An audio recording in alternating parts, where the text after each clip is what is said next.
ครับสวัสดีครับสวัสดีครับวันนี้ถามตอบกฎหมายข่าวนะครับเราคุยสบายใจในเกียงนะฮะวันนี้พบกันกับพี่เดนิวนะครับวันนี้พบกันกับพี่เดนิวนะครับก็กลับพบกันครับเช่นเคยครับทุก2 ทุ่มนะฮะถามตอบกฎหมายข่าวนะครับก็คุยสบายใจในเกียงนะครับวันนี้พบกันนะครับก็นะกับพี่เดนิวนะครับช่วงทุกคำถามมีคำตอบนะครับวันนี้พี่เดนิวนะครับเดี๋ยวคุยสบายใจในเกียงนะครับเดี๋ยวดูนิดนึงนะเดี๋ยวผมลองไม่กดเรียกเพื่อนดูนะแล้วเพื่อนจะมาหรือเปล่าเดี๋ยวลองดูให้แป๊บนะครับพี่เดนิวนะครับสวัสดีครับคุณสุวรรณนะปกป้องนะสวัสดีครับนะครับคุยสบายใจในเกียงนะครับช่วงทุกคำถามมีคำตอบนะพิมพ์มาได้เลยนะครับนั่นมาพิมพ์ได้เลยนะครับเมินร่วมตั้งรัฐบาลแห่งชาติชี้ประเทศไม่ถึงทางตัน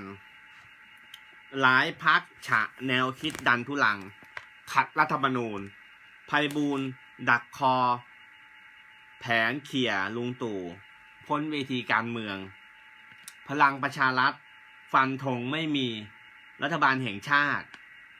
ชี้ประเทศไทยไม่ถึงทางตันเตือนดันทุลังระวังบานปลายอวยกลท.ฉลาดมองข้ามช็อตเขียนกลไก250 สว.ป้องกันบ้านเมืองลุกเป็นไฟด้านโฆษกอนาคตใหม่ย้ำแนวคิดขัดรัฐธรรมนูญนะครับก็นิดนึงนะฮะตามต่อกฎหมายข่าวนะฮะช่วงคุยสบายใต้ในเกียงนะฮะวุ่นกัน237 ศพนะครับเจ็บ 2,322 คนนะครับเสียเบ้นลั่นเลิกดื่มตลอดชีวิตเสียเบ้นลั่นนะฮะเลิกดื่มเด็ดขาดตลอดชีวิตยันทำหน้าที่แทนพ่อแม่รับดูแลเด็ก2 คนทั้งค่าเล่าเรียนค่ารักษานะครับก็ถ้าเป็นไปได้นะครับก็ดีครับถามว่าดีไหมดีครับก็เห็นด้วยอย่างยิ่งนะครับเดี๋ยวผมนิดนึงนะฮะเดี๋ยวนิดนึงนะครับกดไลค์กดแชร์กดติดตามด้วย3 แชร์หน้าเฟซ3 แชร์ลงกลุ่มนะฮะนิดนึงนะครับกดไลค์กดแชร์กดติดตามด้วยฮะเดี๋ยวผมขอแชร์ก่อนนะคุยสบายใจในเกียงนะฮะสวัสดีครับตะกี้นี้นะครับสวัสดีครับคุณพัฒพะนะครับสวัสดีครับนะครับตะกี้นี้ครับโทษทีครับสวัสดีครับตะกี้นี้มีคนโทรมาปรึกษานะผมเลยให้กดมาในเพจแต่ไม่แน่ใจบุคคลใดนะโทรปรึกษาเรื่องเกี่ยวกับคดีแรงงานแล้วโทรมาบอกปรึกษาที่ไหนไม่รู้นะเขาขอโอนตังก่อน1,000ของผมไม่มีนะครับไม่มีเสียตังค์นะไม่มีเสียตังค์นะครับก็ปรึกษาฟรีนะฮะบางที่มีนะชั่วโมงละ 5,000 บางที่ชั่วโมงละ10,000บางที่ก็1,000อย่าไปเสียครับอย่าไปเสียตังค์นะฟรีเยอะแยะนะครับฟรีก็ต้องดูด้วยนะครับว่าคุ้มไหมอย่างไรอย่าไปเชื่อทีเดียวนะต้องฟังหูไว้หู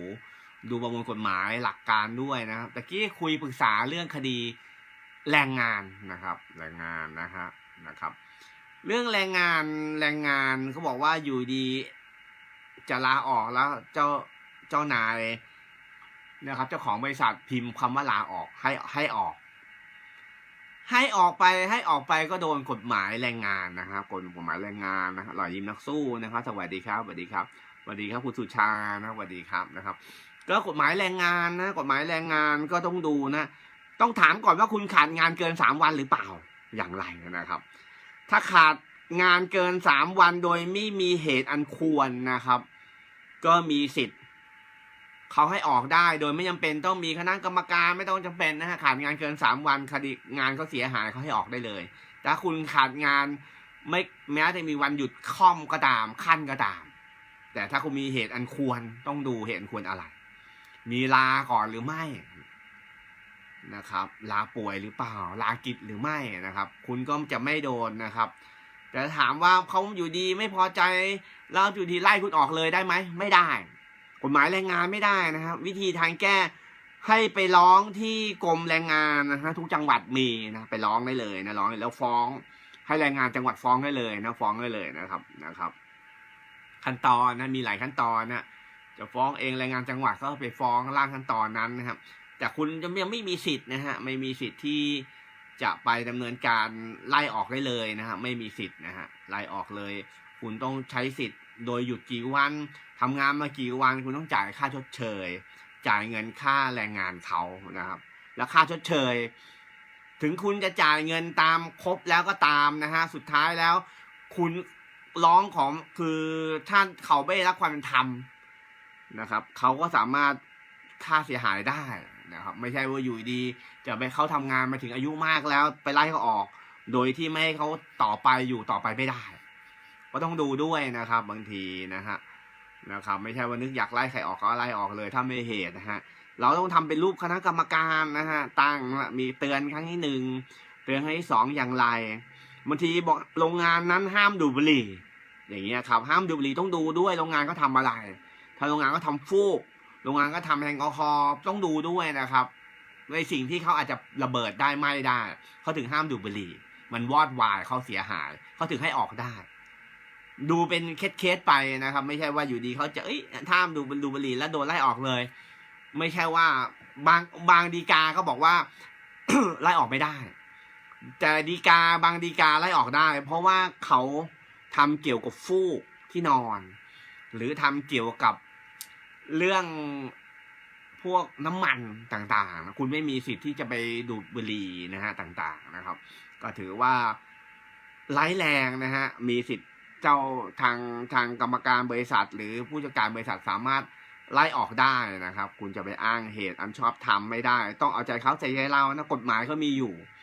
ข้อบังคับเขาจะมีอยู่ตามโรงงานบริษัทเขาจะมีข้อบังคับสำคัญที่สุดเจ้าของบริษัทและเจ้าของโรงงานต้องทำข้อบังคับให้ชัดเจนนะฮะอะไรทำได้ไม่ได้ติดให้ชัดเจนแล้วทำข้อบังคับไปยื่นต่อแรงงานจังหวัดนะครับเพื่อทำให้ถูกต้องบางคนเสียน้อยเสียยากเสียมากเสียง่ายนะครับบางทีไปโดยที่ไม่ยอมเอา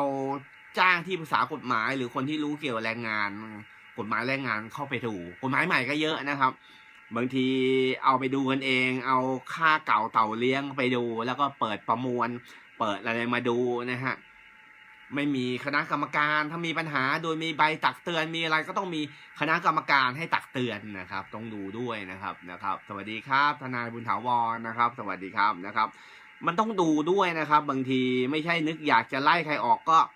ไล่ใครออกเลยนะฮะไม่ได้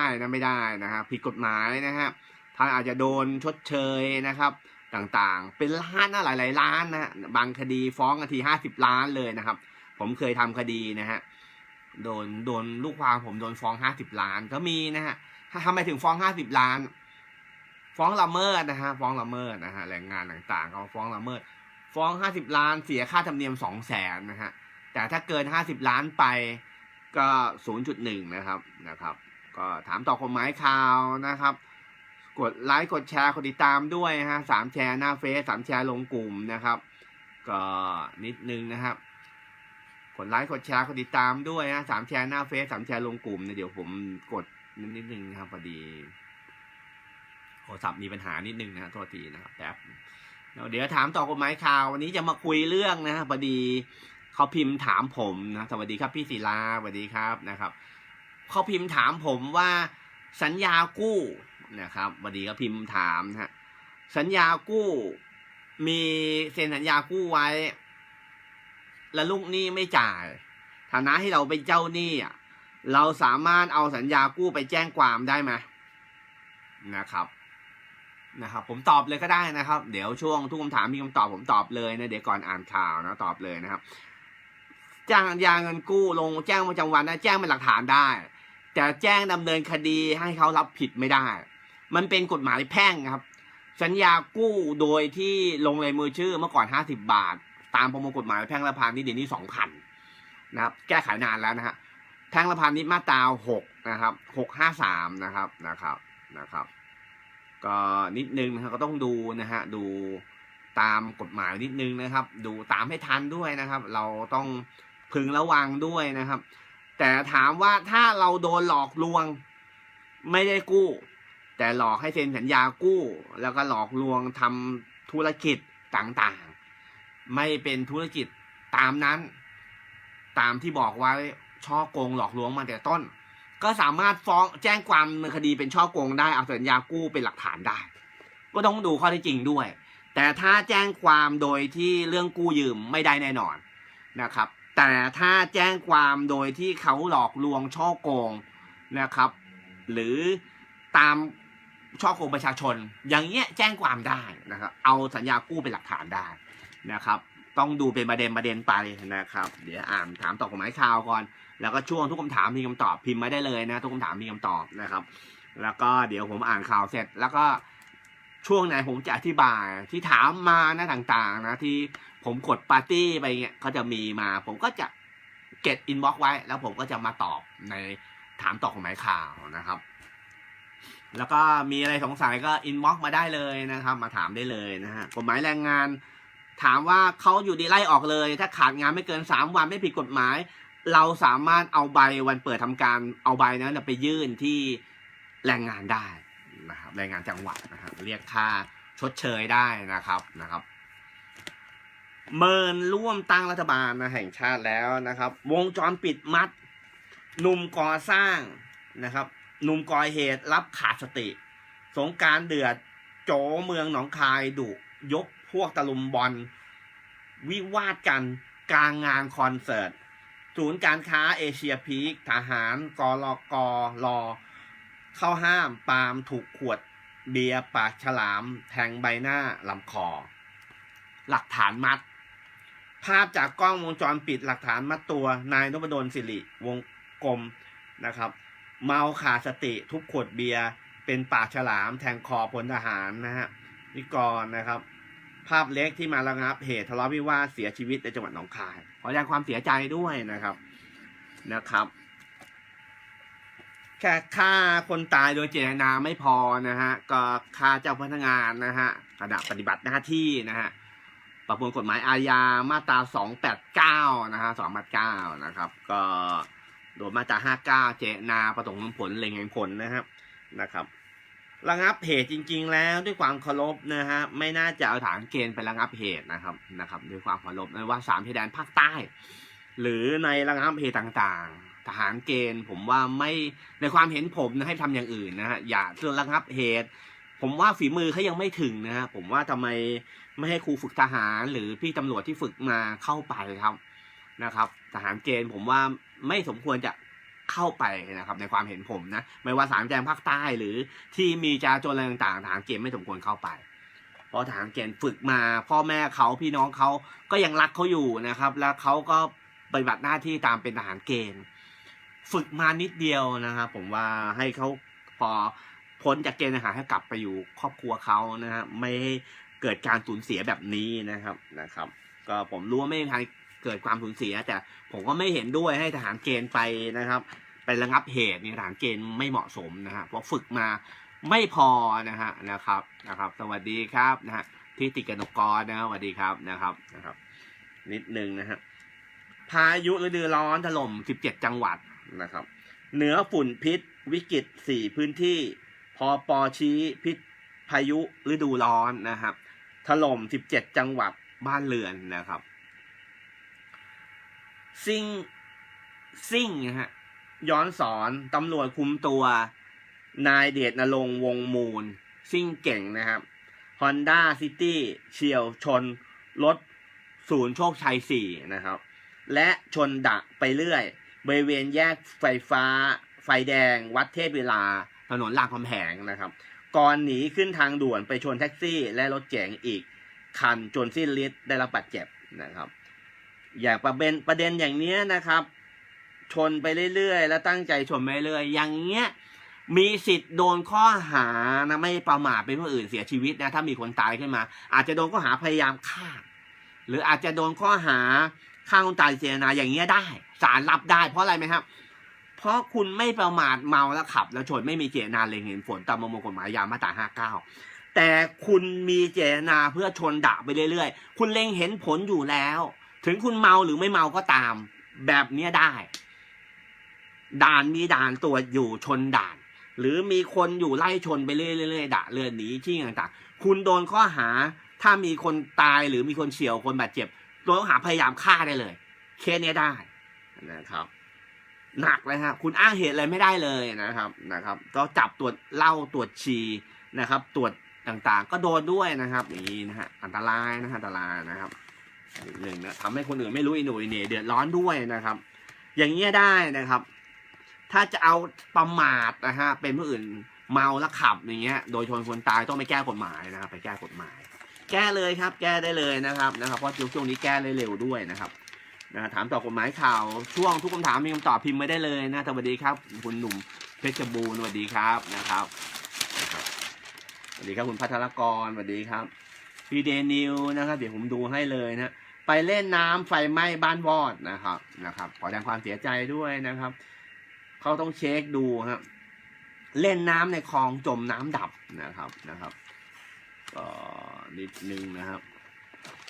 ก็ต้องดูนะฮะมีพี่เดนิวหน้า13รับศพค่ารักษาแพงหูฉี่นะแจ้งได้ครับแจ้งได้นะแจ้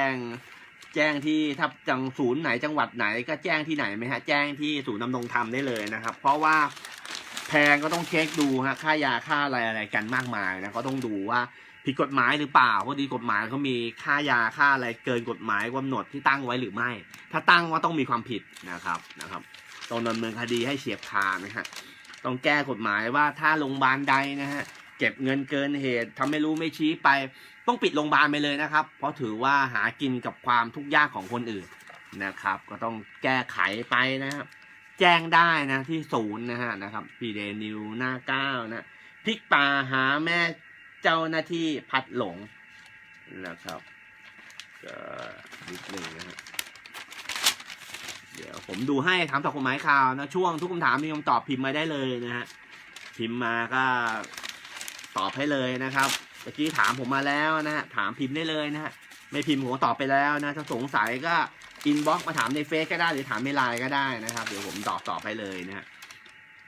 พี่เดนิวนะฮะหน้า2เหลือเชื่อที่สุดของตุน230 ล้านอุทาหรณ์เศรษฐีเช็ครอบครอบก่อนเชื่อใจนะครับก็ต้องเช็คนะเดี๋ยวนี้ขบวนการต้มตุ๋นขบวนการเยอะนะฮะล้มละลายต่างๆครับขบวนการต้มตุ๋นขบวนการช่อโกงทำเป็นขบวนการเป็นล่ำเป็นสันแบ่งหน้าที่กันทำมีการวางแผนจัดฉากเช่นเดี๋ยวนี้มีการขับรถต้องระวังขับรถไปปุ๊บหาคนมามอไซค์ชนตูมมีตำรวจปลอมมามีอะไรมาเข้ามาเพื่ออะไรไหมครับเพื่อมาดูเพื่อเรียกรับทรัพย์ต่างแก๊งพวกนี้ยังมีอยู่แก๊งตกทองตกมาแบ่งให้แก๊งพวกนี้ก็ยังมีอยู่ทำไมคนโดนหลอกได้เรื่อยๆนะครับแก๊งลอตเตอรี่เบิกไม่ได้คุณเบิกให้ไหมอย่างไรก็ยังมีอยู่นะครับเพราะอะไรความโลภนะครับก็ยังมีอยู่นะครับก็มีขบวนการต้มตุ๋นมีการหลอกลวงแก๊งชวนร่วมไปลงทุนต่างๆลงนั่นเท่านั้นเงินเท่านี้จัดฉากเท่านี้เงินเท่านี้ต่างๆมันไม่ผิดสัญญาทางแพ่งนะครับดูให้ดีด้วยนะไม่ใช่ทำสัญญาร่วมทุนมาต่างๆสุดท้ายแล้วมันเป็นอาญาได้คดีช่อโกงได้นะครับร่วมกันช่อโกงหลอกลวงได้นะครับคดีบางคดีเช่นนะครับหลอกต่างๆต้องเป็นขบวนการได้นะครับเปิดเท้าแชร์ในเฟซหรือเปิดเท้าแชร์ส่วนตัวหลอกคนมาเล่นเฟซเล่นแชร์นะครับสุดท้ายแล้วเป็นเจ้าเราไม่ยอมดำเนินการก็เป็นคดีช่อโกงได้แต่มีอายุความนับแต่วันที่รู้3 เดือนนับวันที่รู้ไม่ได้นับแต่วันที่เปียไม่ได้นะครับนับวันที่ไม่รู้นับวันที่รู้เมื่อไหร่รู้เมื่อโทรไปบอกไปไม่ให้แล้วมีหนังสือโนติสไปหนังสือทวงถามไปหรือแจ้งความในคดีไป วันพึ่งรู้นะครับ ก็เป็นคดีได้นะครับ ตามกฎหมายนะครับ ก็ต้องดูนิดนึงนะฮะคดีช่อโกงกับยักยอกจะใกล้เคียงกันก็ต้องดูนิดนึงนะครับแล้วคดีต่างๆนะครับบางทีคนบางคนเรียงลำดับความสำคัญไม่เป็นเราเรียงอะไรสำคัญมากอะไรสำคัญน้อยนะฮะบางคนส่วนใหญ่ก็จะทำอันที่ง่ายๆทำมาก่อนไม่ใช่มันต้องเรียงลำดับความสำคัญมาก่อนว่าอันไหนควรทำก่อนอันไหนควรทำหลังนะครับบางคนเรียงไม่เป็นนะครับบางทีต้องคิดนิดนึงนะครับบางทีผมก็ต้องบอกต้องสอนบางคนนะครับต้องคิดนิดนึงเพราะว่าต้องเรียงลำดับความสำคัญให้เป็นว่าอันไหนก่อนอันไหนหลังอย่างไรนะครับเดี๋ยวค่อยว่ากันในตามสัดตามส่วนนะครับในการที่จะฟ้องคดีไหนต้องดูตามมาตรฐานด้วยว่าสมควรฟ้องหรือไม่อย่างไรนะครับก็ต้องดูนะครับมีอะไรสงสัยก็พิมพ์มาได้เลยนะฮะในไลน์ผมหรือในปาร์ตี้พิมพ์มาเลยเดี๋ยวผมก็จะมาคุยมาพูดในไลฟ์สดสมมุติพิมพ์วันเนี้ยพรุ่งนี้ผมปีปาร์ตี้เปิดไปเรื่อยปาร์ตี้สุดท้ายก็พิมพ์มาได้เลยในปาร์ตี้กันอ่ะเดี๋ยวผมก็ดูปาร์ตี้เสร็จปุ๊บก็หรืออินบ็อกซ์ในไลน์ผมก็ได้หรืออินบ็อกซ์ในเฟซก็ได้แล้วผมก็จะมาตอบปัญหาถามข้อกฎหมายข่าวนะครับตะกี้นี่โทรมาถามเรื่องแรงงานนะครับผมก็บอกได้เลยครับว่าถ้าคุณไม่ขาดงานเกิน3 วันติดต่อกันหรือเว้นไว้ก็ตามแต่3 วันแต่ถ้าคุณทำผิดงานเขาเสียหายนะครับคุณก็ต้องรับผิดชอบในส่วนนั้นเขาให้คุณออกได้แต่คุณต้องมีเหตุจำเป็นมีเหตุอันสมควรนะครับก็เขาไม่สามารถไล่คุณออกได้นะครับแค่นั้นเองหลักๆนะฮะถ้าเขาอยู่ดีไม่พอใจคุณไม่พอไล่ออกบอกคุณออกพิมพ์มาเป็นหลักฐานชั้นดีคุณไปแจ้งความคุณได้เงินชดเชยนะครับจะมีเงินชดเชยแล้วมีร้องโดยให้ออกไม่เป็นธรรมก็มีอีกหลายเงินนะคุณก็ไปร้องตามสิทธิ์แรงงานจังหวัดก็ทำให้คุณเลยนะครับไปเลยว่าคุณทำงานมากี่ปีแล้วคุณควรได้เท่าไหร่แล้วมันจะมีตังค์อยู่แล้วคุณโดยให้ออกโดยไม่เป็นธรรมคุณก็ไปแจ้งให้เนี่ยคุณก็ได้เงินจากกรรมการแล้วนะครับก็ถามตอบกฎหมายข่าวก็จบลงแล้วนะครับเหลือช่วงทุกคำถามมีคำตอบนะฮะก็พิมพ์มาได้เลยนะครับก็จบลงแล้วนะฮะหรือคุยสบายตายในเกียงนะฮะก็วันนี้ก็จะคุยเรื่องอะไรดีเหลือเวลาอีก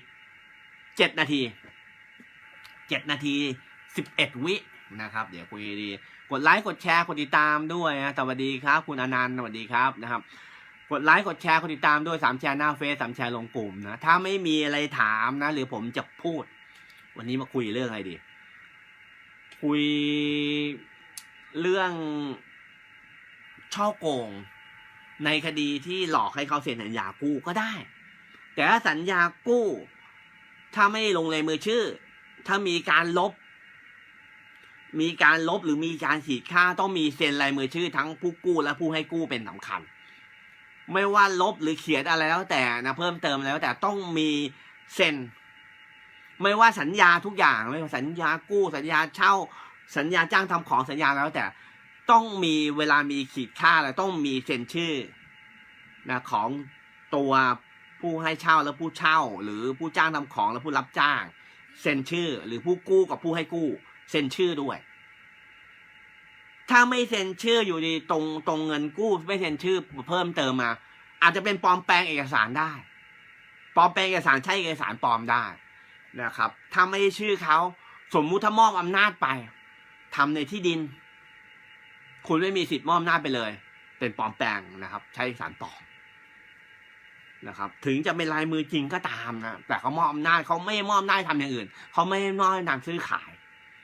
หรือมอบอำนาจต่างๆถ้าคุณมอบอำนาจไปใช้สิทธิ์เกินส่วนในสิ่งที่คุณไม่ชอบผิดกฎหมายคุณก็โดนปลอมแปลงเอกสารใช้เอกสารปลอมนะครับแล้วก็จะโดนข้อหาอื่นต่อถ้าคุณเป็นผู้จัดการมรดกคุณโดนยักยอกทรัพย์มรดกต่อมันจะเป็นผลพวงไปเรื่อยๆไปนะครับก็ต้องดูถามตอบกฎหมายข่าวฟ้องได้ผลคดีเป็นอย่างไร ก็ต้องดูด้วยนะครับบางทีบางคนนะครับต้องดูด้วยแต่บางคนฟ้องมาเพื่อดักอีกเรื่องหนึ่งก็ได้เช่นเรื่องบางเรื่องข้างบ้านไม่ถูกกันฟ้องสู่มุถ้าฟ้อง4 1 2 3 4 คดีถ้าเราไม่ฟ้องสวนไปเลยมันไม่ใช่ที่ฟ้องเพื่อไม่หยุดต้องฟ้องให้หยุดสองลูกจบและเคลียร์ปฏิบัตินอมจบหมดนะครับบางครั้งก็หยุดมีเรื่องบางครั้งถ้าเราไม่ตอบโต้ไม่สู้มันไม่ได้นะครับบางครั้งอยู่ในรูแล้วไม่สนใจใครโดนรังแกนะบางทีสมัยนี้มันต้องต่อสู้ด้วยนะครับบางทีต้องลุกขึ้นมาสู้ต้องพอประมาณด้วยไม่ใจสู้โดยที่หลับหูหลับตาสู้นะครับต้องดูด้วยเหมือนกับด่าตะโกนด่าคนเลยคนต้องดูด้วยระวังโดนอัดเทปโดนก็หาหมิ่นประมาทโดยการโฆษณาได้นะบางทีข้างบ้านไม่ถูกกันตะโกนด่ากันต่างๆเขาอัดเทปมาตูมคุณโดนหมิ่นประมาทโดยการโฆษณาถ้าบุคคลอื่นเขาฟังอยู่มีบุคคลที่3หรือไม่คุณไปแจ้งความดำเนินคดีสุดท้ายแล้วคุณเอาใบแจ้งความแล้วถ่ายลงประจานเขาคุณก็โดนหมิ่นประมาทได้โดยการโฆษณาคุณไม่มีสิทธิ์อาจจะโดนพรบคอมพิวเตอร์ด้วยอย่างใดอย่างหนึ่งคุณไม่มีสิทธิ์ที่เอาเขาไปประจานกฎหมายไม่มีสิทธิ์ให้ใครไปประจานหรือไม่คนตายไปแล้วคุณพูดยังไงก็ได้แต่คุณพูดไปกระทบกระเทือนสิทธิ์ของผู้ตายเมื่อไหร่คุณโดนฟ้องหมิ่นประมาทผู้ตายนะทายาทฟ้องคุณได้นะติดคุกมาแล้วนะเรียกค่าเสียหายได้นะต้องระวังด้วยนะไม่ใช่ว่าหรือจะพิมพ์อะไรโพสอะไรต้องระวังด้วยไม่เอ่ยชื่อก็ตามพิมพ์ไม่เอ่ยชื่อแต่ถ้าบุคคลทั่วไปรู้บางคนไม่พิมพ์ต่างๆไปถ่ายกทรถไปถ่ายรูปหน้าเขาแต่ไม่พิมพ์ชื่อนามคุณเขาแต่ไปโพสสมัยก่อนนานละผมก็ตกใจไม่น่าทำได้แต่ทำเขาเข้าใจกฎหมายผิดเขาบอกว่าเขาไม่ได้เอ่ยชื่อไม่เอ่ยชื่อก็โดนนะฮะไม่เอ่ยชื่อก็โดนนะเดี๋ยวนี้โดนแล้วนะเดี๋ยวนี้ถ้าบางที่หน่วยงานต่างๆคุณไม่มีอำนาจหน่วยงานเขาเนี่ยคุณก็มีสิทธิ์โดนนะต้องดูเป็นเคสกรณีไปนะครับก็ต้องดูนะฮะเป็นกรณีนะครับไม่ใช่กรณีหนึ่งไปทำอีกกรณีหนึ่งไม่ได้ฎีกาไม่เหมือนกันเลยบางทีนะก็ต้องดูเหมือนศาลแรงงานฎีกาบางตัวฎีกาอีกตัวก็กลับก็ต้องดูว่าฎีกาข้อจริงเราปรับใช้ตรงไหนอย่างไรนะครับก็ต้องดูนะก็ต้องมานั่งดูวิเคราะห์ว่าเรื่องเป็นยังไงบ้างทนายความก็เหมือนหมอก็ต้องมาตรวจดูว่าจริงๆเป็นอย่างไรนะครับไม่ใช่มาถึงอะไรแค่นิดเดียวก็ถามได้นิดเดียวแต่ก็ต้องรู้วิจัยไปอีกนะครับก็เหมือนกับหมอเป็นไงบ้างร่างกายว่าตัวร้องก็ตรวจไข้ได้แต่ดูสำนวนได้แต่ก็ต้องถามท้องเสียถ่ายมากี่ครั้งแล้วเป็นไงสีอะไรอย่างเงี้ยครับก็ต้องรู้เหมือนหมอเหมือนทนายความก็ต้องถามว่าเป็นไงเรื่องราวเป็นไงจะมีเป็นไงและที่เป็นไงมากก่อนที่ไปดูข้อเท็จจริงเขาต้องสอบถามเบื้องต้นก่อนนะครับแค่นั้นเองนะก็ต้องรู้ก็ต้องเขียนเขาเรียกสอบข้อเท็จจริงต้องสอบให้เป็นถามวันเวลาคดีแพ่งคดีอาญาก็จะคล้ายๆกันแต่ไม่เหมือนกันงงไหมไม่งงนะฮะก็คดีง่ายๆคือดูคดีแพ่งมาตรา55วิแพ่งมาตรา55การโต้แย้งสิทธิฐานะโจทย์ฐานะจำเลยนะครับแล้วก็ที่เกิดเหตุต่างๆเหมือนกันวันเวลาเหมือนกันคล้ายๆกันแต่ต้องดูแต่คดีแพ่งจะละเอียดกว่าบรรยายละเอียดกว่านะสถานที่อย่างไรเหตุเกิดที่ไหนเหมือนคล้ายๆกันแต่โต้แย้งสิทธิสำคัญว่าคุณเสียหายอย่างไรนะครับใครทำให้คุณละเมิดอย่างไรฐานะโจทย์อย่างไรนะมันบรรยายโจทย์ฐานะโจทย์อย่างไรฐานะจำเลยอย่างไรวันนี้ลิ้นมันเลยพันกันนะลิ้นมีอันเดียวนะครับแต่ถามว่าในคดีอาญาประมวลกฎหมายวิธีพิจารณาความอาญามาตรา158บรรยายนะวันเวลาเกิดเหตุต่างๆไปดูได้นะฮะแล้วก็บรรยายมาสำคัญที่สุดคือคำขอท้ายฟ้องอาญาท้ายฟ้องแพ่งแล้วก็แตกต่างกันนะฮะ แล้วก็ต้องไปดูนะฮะการมูลคดีเกิดอำนาจฟ้องนะครับโจทย์ใครจำเลยใครตัวแย้งสิทธิ์คล้ายๆกันแต่ก็จะมาดูมูลคดีเกิดนะครับเกิดที่ไหนอย่างไรนะแล้วเกิดได้อย่างไรนะแล้วก็ความเสียหายใครผู้เสียหายเพราะอะไรก็ต้องบรรยายให้เข้าถูกให้ได้อาญาอย่าบรรยายให้เหมือนเป็นแพ่งถ้าไม่เหมือนเป็นแพ่งเมื่อไหร่ก็จะไม่เป็นอาญาก็ต้องดูเป็นกรณีอีกนะครับก็ต้องดูให้ละเอียดนิดนึงนะครับอย่าไปตามใจลูกความมากเขาต้องดูว่าอย่างนี้เขาจริงๆเราต้องอธิบายเขาฟังแล้วก็ต้องให้เขาอย่างนี้ต้องปรับเปลี่ยนอย่างนี้ไม่ใช่ไปโต้แย้งเขาอย่างเดียวไม่ใช่ก็ต้องเอาเขามาดูแล้วเขามาปรับแก้ไขอย่างไรให้ถูกต้องนะก็วันนี้ถามตอบกฎหมายข่าวก็จบลงแล้วนะอยู่ในช่วงพรุ่งนี้เริ่มโหมดทำงานแล้วนะครับก็เป็นวันสงกรานต์หยุดยาวก็พอสมควรนะสวัสดีครับพี่ต่อณัฐพงศ์นะสวัสดีครับนะครับกดไลค์กดแชร์กดติดตามด้วยฮะ3 แชร์หน้าเฟซ3 แชร์ลงกลุ่มนะฮะก็พรุ่งนี้พบกันนะฮะพรุ่งนี้พบกันนะฮะวันนี้ก็จบลงแล้วนะฮะถามตอบกฎหมายข่าวนะคุยสบายใต้ได้เกียงนะช่วงทุกคำถามมีคำตอบก็จบลงแล้วนะครับก็วันนี้ก็ลาไปก่อนนะพรุ่งนี้พบกันนะฮะ2 ทุ่มนะครับสวัสดีครับสวัสดีครับกดไลค์กดแชร์กดติดตามด้วยนะฮะ3 แชร์หน้าเฟซ3 แชร์ลงกลุ่มนะครับเล่นไฟแล้วนะครับก็2 ทุ่มนะฮะเจอกันนะฮะวันละ30 นาทีนะฮะวันละ30 นาทีนะฮะสวัสดีครับคุณอันตพรนะสวัสดีครับกดไลค์กดแชร์กดติดตามด้วยครับ3 แชร์หน้าเฟซ3 แชร์ลงกลุ่มนะครับก็พรุ่งนี้พบกันนะ2 ทุ่มนะถ้าไม่ติดอะไรก็จะมาสายหน่อยหรือไม่มาเร็วหน่อยนะครับแต่ถ้าไม่ติดอะไรก็2 ทุ่มเจอกันนะฮะทุกวันนะฮะถามตอบกฎหมายข่าวนะฮะแล้วช่วงทุกคำถามมีคำตอบก็พิมพ์มาได้เลยนะครับไม่เสียตังค์นะไม่เสียตังค์ถามได้นะฮะช่วงทุกคำถามมีคำตอบพิมพ์ได้นะฮะบางคนบอกไปโอนตังค์ก่อนผมไม่มีนะฟรีนะฮะนะครับช่วยกันนะครับกดไลค์กดแชร์กดติดตามด้วย3 แชร์หน้าเฟซ3 แชร์ลงกลุ่มนะฮะสวัสดีครับสวัสดีครับ